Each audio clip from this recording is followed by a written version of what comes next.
We are going through Genesis, and right now we're in this study through the life of Abraham in Genesis, and one of the things we're seeing in Abraham is this defiant spirit of faith. That God gives him instructions, and Abraham says yes without getting all the details. God says, here's what I want you to do, and Abraham agrees to it before getting the specifics, and I just wonder if maybe that's an invitation in your own life that you need to respond to this weekend, where you're waiting on God to give you all the details, to give you the breakdown, the 5-year plan, to lay it all out clearly, and God wants you to just take a next step of faith. One way that you might think about doing that is by showing some interest in one of the short-term trips. It doesn't mean you're committing to it. You're just saying, God, I'm willing to say yes. I'll let you figure out the details. I would love to just challenge you to take a step of faith in your life where you don't have everything shored up, but you're making yourself available to what God might want to do. We're in Genesis 15, 16, and 17 this weekend, and one of the things we're going to see here in Abraham's life in the next few minutes is that even though he has God's promise over him, he doesn't necessarily understand God's plan unfolding around him. And so what do you do in your life when what you're experiencing is different than what you're expecting? Like what you feel like God has said to you or what he's revealed to you doesn't seem to match up with what's happening to you. After Easter services on Sunday last month, I finished baptizing. It was an awesome weekend. And when it was over, I walked out to the church parking lot and I got in a U-Haul moving truck, box truck, and I drove to St. Petersburg, Florida. My youngest daughter and her husband live there. They're in the process of moving into their first home there. But they still have stuff in storage here. Their dog is still here. My daughter's about 6 months pregnant. She's finishing nursing school. My son-in-law is busy with work and getting the house ready. So I thought, you know what, I'll be the hero. I'll finish Easter services, load up your stuff, get your dog, and drive it all down to you. My daughter's dog is a Samoyed named Alaska. If you don't know what a Samoyed is, imagine a 55-pound marshmallow with strong opinions, and that is Alaska. Big, white, fluffy, fully convinced that she's a human being because that's how she's been treated. And so this is Alaska riding shotgun in the moving truck with me on our way down to St. Pete, Florida. I get in the truck on Sunday afternoon and I enter my destination to the GPS. It tells me 13 hours and 18 minutes. Now there are some people who see that as an estimate. Like, hey, here's about how long it should take you if you don't stop, for these long stops along the way. There are other people who see it as a personal challenge. I am in that category of people. So when I see 13 hours and 18 minutes, I'm like, okay, that's it. Like, that's the plan, and that plan is sacred, and there's nothing that's going to stop me from getting to my daughter's house by doing the math, 4:18 in the morning. That plan lasted about 5 minutes because I got into the U-Haul truck and it had a governor on the engine. If you don't know what a governor is, it limits your speed. You can't go faster than 70 miles an hour, and it doesn't matter how hard you press on that gas. And I was pressing hard the entire time. And so I'm on this 65 South having a conversation with Siri about how to disable the governor on a U-Haul rental truck. And I get to Nashville, there's traffic, sign says 17-minute delay. I get a little further towards Atlanta, GPS recalculates me. They're going to take me on an alternate route. It's going to add 11 minutes to my trip. I hadn't planned on taking those roads, but those were the roads I found myself on. 11 minutes on top of 17 minutes on top of the governor. And it's about this time I see a sign advertising Buc-ee's. And like the Buc-ee's beaver knows when you're vulnerable. I'll just say that. Like, it knows when you're feeling discouraged, and it beckoned me with promises of peanut butter fudge and bathrooms that respect me as a person. And so I went into Buc-ee's. You can't get out of there in 20 minutes. Anyway, by the time I cross into Florida, I still got 3 hours left in this drive, but I am done. 4 days of Easter services, hundreds of baptisms, loading the moving truck, 10-hour drive with this travel princess who thinks like I'm her emotional support human, like that she thinks that's our relationship.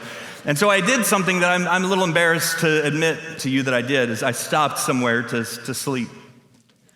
I stopped at a Motel 6. I had heard somewhere that Motel 6s let you bring in dogs. I think their policy is they just let you bring in anything. I think that's how they work. They have a don't ask, don't tell policy. If you show up with a Samoyed at 1 a.m., they're not asking questions. Like they've seen some things. And so Alaska and I walk in and I ask for one room with 2 beds, one for me, one for Alaska. We check into the room and I put her on her bed, and I get in the other. We both lay there for a couple of minutes. A couple of minutes passes, and then she stands up on her bed and she starts barking. And please don't do this. Please just go to sleep. Please go to sleep. And she refuses. And a few minutes of this, I realize, okay, she wants to get in my bed. And so I'm exhausted at this point. I'm like, fine, Alaska, get in my bed. And I pat the bed. And I swear to you, she looks at me and she shakes her head no. And then she barks, and it hits me. She doesn't want to get into my bed. She wants me to get into her bed. And in one of the more humbling moments of my life as a man, I get out of my bed and I climb into Alaska's bed, and we both lie down and go to sleep. I eventually make it to my daughter's house, but instead of 13 hours and 18 minutes, it's like 20 hours and 26 minutes, 7 hours over the plan in this truck that wouldn't go fast on roads I didn't choose, with a few stops I didn't expect, and a traveling companion that didn't have my best interest in mind. And I share this story with you because it is a metaphor, it is a parable, it is an illustration of what life looks like. Even more specifically, what a journey of faith looks like, where we have some idea of what God wants, or we think what God wants, and we enter that into the destination, and we have ideas about how that's going to go, like how his calling is going to be unfolded in our lives, how he's going to work, things that are going to happen, and when they're going to happen. We get a plan and a timeline, but then the governor kicks in pretty quick in life, and we realize something. Oh, I'm not in control of how fast I go. And sometimes it comes too fast, and sometimes it's just too slow, but we don't get to determine. And then the traffic hits, and we're fine. We want to go fast, but the person in front of us has other ideas, and now we're kind of at the mercy of those around us. And then there's constructions, and there's reroutes, and you're on roads that you never planned on being, and you find yourself in a Buc-ee's questioning your life choices. It is the journey of life. And this is where we find Abraham in Genesis 15 through 17. He has said yes to God. He's following after God. And while he believes in God's promise, he's starting to question God's plan. I want you to think through that with me in your own life. Where I believe in what God has said. I trust his promise. I'm just not sure he's thought through the details very well. I believe in his promise. I'm just having a hard time getting on board with his plan. My life is not unfolding the way I thought it might. Genesis 15 starts then with a conversation between Abraham and God. And it's going to make some of you feel deeply seen, because Abraham here is complaining. He's complaining because what he's experiencing is different than what he thought that he and God had agreed to. And so he's going to let God know about that. Genesis 15 starts off, verse 1, with God saying to Abraham, hey, don't be afraid. Don't be anxious. Stop overthinking some of these things. I am your shield, and I am your reward. Verses 2 and 3. But Abraham said, Sovereign Lord, God who is in control, what can you give me, since I remain childless, and the one who will inherit my estate is Eliezer of Damascus? What are you going to do, God? You told me I'd have a son. You told me that I'd be a father of a great nation, and I'm not getting any younger. We're not even able to have kids physically anymore. What are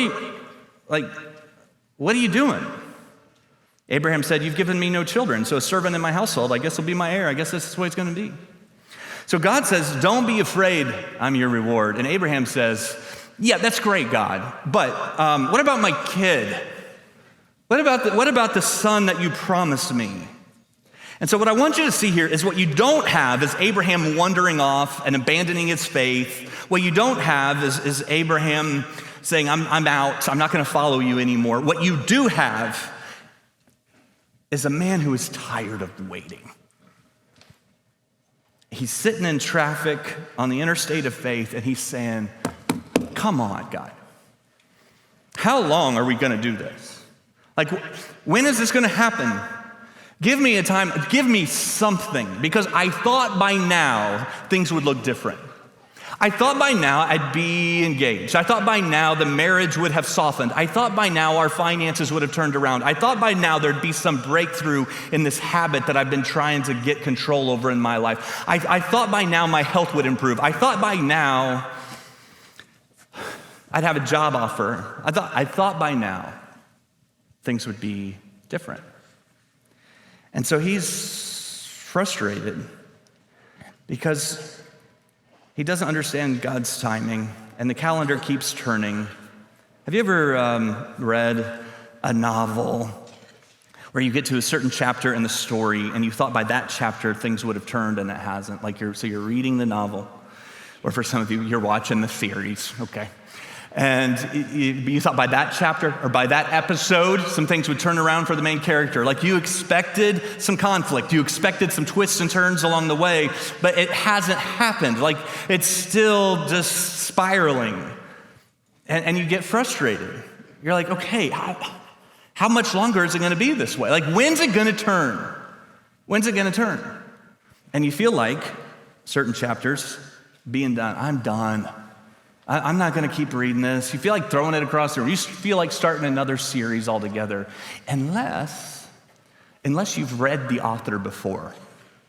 And if you've read the author before, then you know that I'm going to trust the author even in the chapters that don't make sense. Like I've seen this storyline before. I recognize how it goes. So even though this chapter right now seems really confusing and discouraging, I'm going to trust the author. Even though the circumstances, even though the situation is difficult, I'm going to trust the one who's writing it. And this is the decision that Abraham is having to make. Like, okay, I'm going to trust the author here, even though it doesn't quite make sense to me. And so God does something remarkable here. He doesn't rebuke Abraham for his complaining. He doesn't lecture him. Instead, he's really tender with him. Verse 5, God took him outside and said, Abraham, look up at the sky. Count the stars, if you can. And then God said to him, so shall your offspring be. Okay. But how? Like still, I don't understand. God says, no, I'm going to double down on this promise. I'm giving you this promise again. And verse 6 is one of the most important verses in the entire Bible, certainly the Old Testament. Abraham believed the Lord, and God credited to him as righteousness. Abraham looks up into the night sky and he says, okay, I believe you. And that word credit is an accounting word.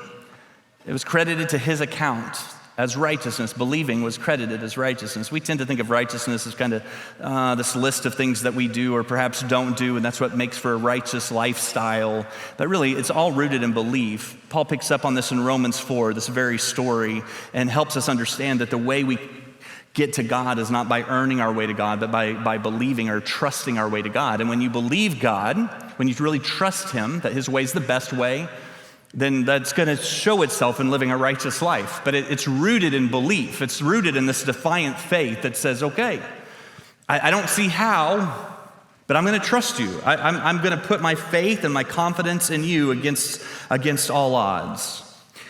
It brings us to chapter 16. Abraham believes God, but he's losing patience, and so is his wife, Sarah.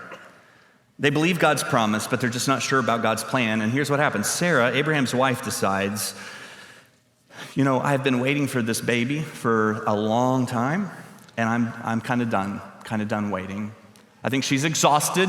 We don't think of waiting as being exhausting, but some of you know this. Some of you know the most exhausting thing you can sometimes do is wait. Because you want to do something, and waiting means oftentimes you can't do anything. You're just waiting. And she's tired of waiting. She's tired of an empty nursery, and she's tired of unanswered prayers, and she's tired of this covenant that feels more and more like a cruel joke every time she looks in the mirror and is a year older. And so she proposes something that sounds a little crazy to our ears, a little Jerry Springer-ish, but it was culturally not unusual. Verses 1 and 2 of chapter 16. Now Sarah, Abraham's wife, had borne him no children, but she had an Egyptian slave named Hagar. And so she said to Abraham, "The Lord has kept me from having children. Go sleep with my slave. Perhaps I can build a family through her." The Lord's kept me. She seems to recognize God's hand in some of this, but maybe what's happening is God just needs some help. Maybe God just needs me to take control of the situation. And so she comes up with this plan, and this is the place where you would expect Abraham to speak some courage and faith over his wife. Sarah, God can be trusted. I know this is hard, and I know you're tired, and I'm tired too. But here's what God has promised, and I don't understand the plan, and the timing doesn't make sense to me, but we're in this together. Let's follow him. Let's stay the course. Let's be faithful. But when she said, "Go sleep with my servant," here's what we read. Abraham agreed to what Sarah said. He's like, okay, that's his response. And I think perhaps because we're studying the book of Genesis as one narrative here, this scene took me back to Genesis 3, where Eve says to Adam, "What about the fruit?" And Adam's like, okay. And so you have Adam and Abraham both responding pretty passively at a time when their spiritual leadership was needed, at a time when they needed to speak some faith and courage into their wives. They're pretty passive about it. And it created a mess in Genesis 3, and it creates a mess here in Genesis 16, a mess that the world still deals with now, thousands of years later. So before we judge Sarah too harshly, I want to come back to this again. The surrogate arrangement that she has in mind here wasn't unusual. Now that doesn't make it right, but just understand it wasn't unusual. And Sarah had been waiting for years and years and years, and she looks around and she sees a solution that made sense to her. And this is what we often do with some detours. Like we come up with this solution that makes sense to us. Like I'm not rebelling against God. I'm still on board with what he wants, but I'm gonna do what he wants. I'm just gonna do it my way. And it looks like a solution, but it's a way of saying, God, I want your destination without your directions. And a detour shows up, and it looks like it's the answer to a prayer that you've been praying. You think, oh, it's gonna make the route faster. It's the responsible, proactive thing to do. But then you just think about how it plays out in your life when you've done this. Like God says to wait on the right relationship, and then someone comes along who's almost right. Not quite, but maybe close enough, and you're just tired of waiting. And God says, trust me with your finances, and then be patient. But you've been trying it his way, and nobody else is doing it his way, by the way, and it doesn't seem to be working. God says, hey, be patient with your kid. I want you to trust me with your son. I want you to trust me with your daughter. But you're scared because of the path they're on, frankly. And you're tired of waiting for them to figure it out. And so you decide, I'm going to try to control the outcome. I'm going to try to manipulate the situation so this goes the way I think it should go and the timing I think it needs to go. And I don't think Sarah thought she was rebelling against God. I think she thought, I'm just helping him out. I'm just doing it my way. But that is rebellion. And Abraham goes along with Sarah's suggestion. Hagar conceives and everything falls apart. Verse 4, he slept with Hagar and she conceived. And when she knew she was pregnant, she began to despise her mistress. And Sarah, the one who came up with the plan, turns to Abraham in verse 5 and says, you're responsible for this wrong I'm suffering.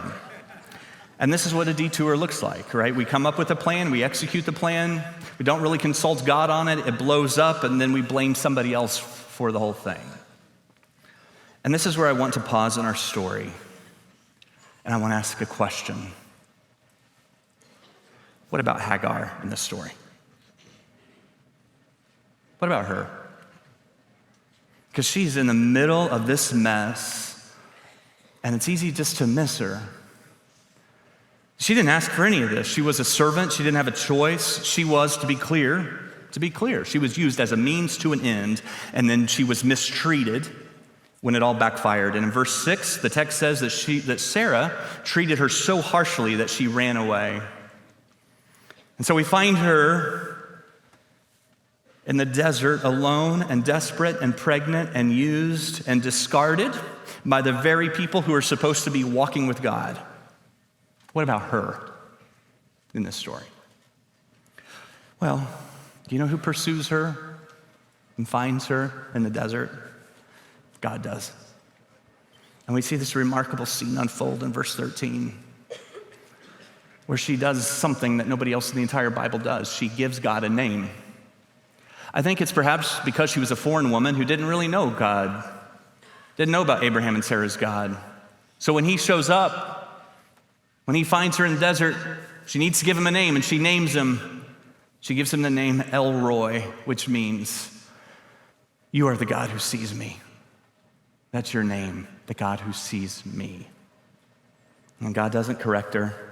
God doesn't say, oh, actually, that's not my name. He receives it. It's the only time you see this. Abraham didn't give God a name. Moses didn't. David didn't. But Hagar, this foreign slave woman with no standing and no power and no voice, gives God the name and says, I'm going to name you the God who sees me. I'm not sure what changes for Hagar after this encounter. Like, she goes back. She's sent back. God sends her back. She goes back to a hard situation. So there's not a dramatic rescue that we know of. No apology from Sarah that we know of. She just goes back. But here's what I think happened. She goes back seen by God.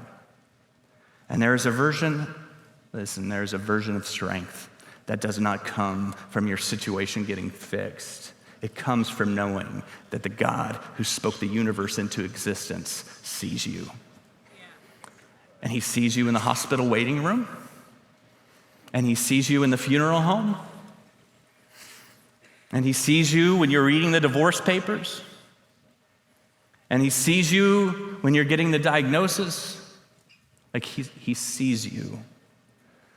God didn't just see Abraham and Sarah. He saw the person their mess hurt the most. She was hurt because of someone else's impatience, because of someone else's bad decision, because of someone else's sin and someone else's selfishness. And if that's you, if you have been used and overlooked and discarded and caught in the middle of someone else's mess, I want to introduce you to El Roi, the God who sees you. Listen, you are not invisible. You are not forgotten. You are not collateral damage to God. He sees you. He loves you. For the next 13 years, God goes silent. So between end of chapter 16 and the beginning of chapter 17, 13 years pass, and God says nothing. So Abraham is 86 years old at the end of chapter 16, where he thinks he's too old to have a child. And he's 99 by the time you get to chapter 17.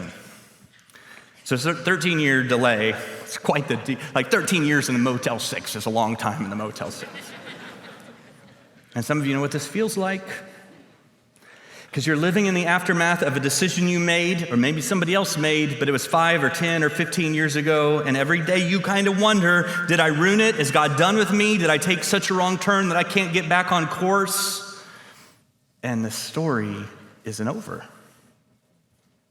Chapter 17. When Abram was 99 years old, the Lord appeared to him and said, let me tell you who I am. I am God Almighty. El Shaddai. I am the God who is enough. I am, in case you're wondering, 13 years later, I'm the God who doesn't need your help.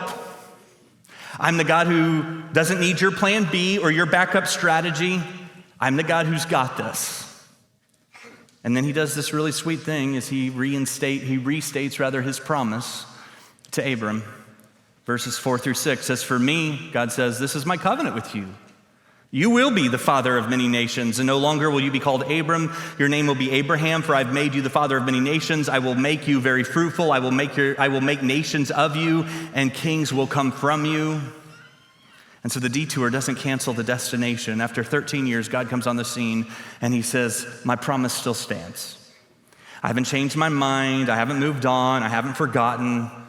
And so after 13 years, he doesn't come back. Listen to what he doesn't do. He doesn't come on the scene and says, boy, you really made a mess of things, didn't you? He doesn't remind Abraham what he did. He reminds Abraham of who God is, and then he gives Abraham a new identity based on who God says he is.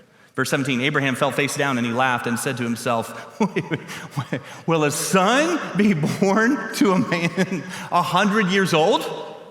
Will Sarah bear a child at age 90? And he laughs out loud. That's the word here. It's interesting because in the next chapter, we'll see this next week on Mother's Day weekend, we see Sarah laugh, but her laugh is different than Abraham's laugh. Abraham's laugh is this out loud laugh. Sarah's laugh is kind of this cynical laughing to herself. And so God doesn't rebuke Abraham for laughter. In fact, he says, like, your son's name is going to be laughter. His name's going to be Isaac in Hebrew, means laughter. And so there's two different kinds of laughter here. I have to tell you this story that happened on Easter Sunday. During my Easter sermon, I talked as an illustration about the artist. You remember this named Bob Ross? Remember the guy with big hair painted in the 80s and 90s, the landscapes on PBS? And in my Easter sermon, I talked about how he would often make what he called these happy little accidents, these mistakes, but then he would take the mistake and he makes it part of the beauty of the painting. And in the Easter message, my application was, hey, God can do this in your life, but you need to let him have the canvas. And one of the things we talked about on that Easter Sunday is that baptism is a way of surrendering your life. It's a way of handing God the canvas of your life. After services on Sunday, I got a text from a guy named Hayden, who's a part of our Prospect campus. Hayden has been coming to church with his family for a while and has apparently been thinking about getting baptized. It also turns out that Hayden is a huge Bob Ross fan. He has memories of his mom having that show on when he was a kid. He's such a big Bob Ross fan that he actually has several Bob Ross original paintings in his home. And so Easter Sunday, Hayden is at home getting ready for church, and he's trying to decide what to wear, and he grabs a Bob Ross t-shirt out of the closet and puts it on. Now, he had no idea what I was going to preach about, and I certainly had no idea what he was going to wear. And so I get this text, and it's a picture of Hayden standing in the baptistry wearing a Bob Ross t-shirt. On Easter Sunday, I preached about handing your canvas to God using a Bob Ross illustration, and a man who's been wrestling with the decision to be baptized shows up wearing Bob Ross on his chest. Like, what are the odds of that?